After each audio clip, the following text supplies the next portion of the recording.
amasan phat phaladam nam pha apiwa emu so pathin kathangwa in stingle montina so na video anavia wa choila inangai piding hol so sinabon chawin kazana salam kan pi tunia he pathin wa choina la kha kan sa do nomin kan sa do ding chile pastor Elvis Naylor in the same nungle mahin ko artist nga zo zam hang sing na sa he pathin wa choina dingin hin sangi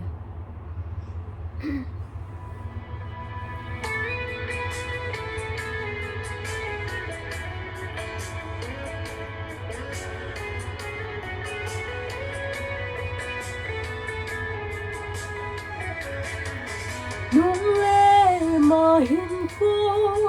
ding gen phalwa gam sa ho banga kana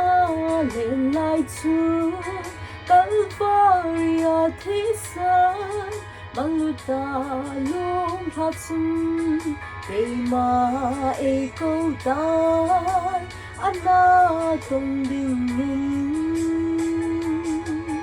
pakai kahunge nahin lam sunding nei nai gamin o vai ge le song len a chon se ma ho if si pumin tu ang ka hin bele nei na sang o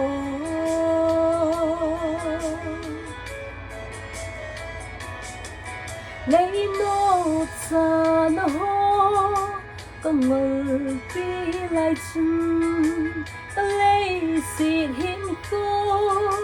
anh đã bị ta lê gót môn làm gió na kia na chế ta đinh cả ba cái ngày luôn na he mang lâu pakai kahunge nahin lam sunding nei ngai gamin o vai ge le song len a chon se na ho kisi pumin tu ang ka hin bele nei na samin o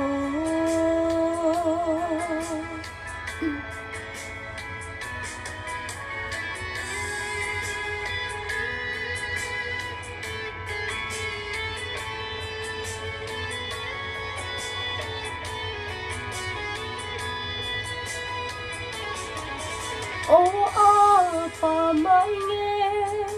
có pha chế số có kia thầy đinh chu ana hi tu po tun ki pan ing te la leng gam a ding ta hin na pun pi nang ka hin pe tai pakai kahunge nahin lam sunding nei nai damin o vai ge ke song len ka chon se na ho isi pumin tu nang ka hin bele nei na samin o a chon se na ho isi pumin tu nang ka hin bele nei na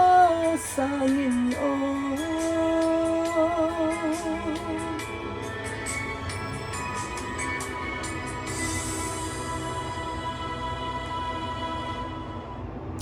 wa choila isa do pathin bon chawa ding in pathe bu pen na bon chawin ni khu pha man num chiu